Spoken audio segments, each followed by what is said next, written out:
Cintalah ia meski hanya sebentar, namun kamu akan lebih beruntung jika itu berlama-lama. Bahkan merasa tak ingin lepas darinya dan menjadikannya sebagai alasan kesempurnaan tujuanmu. Cintalah ia meski hanya hari ini saja, namun kamu akan lebih beruntung jika itu berlanjut.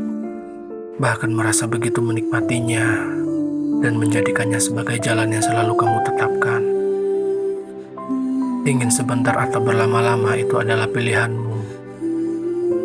Pun sama, ingin hari ini saja atau berlanjut itu juga pilihanmu.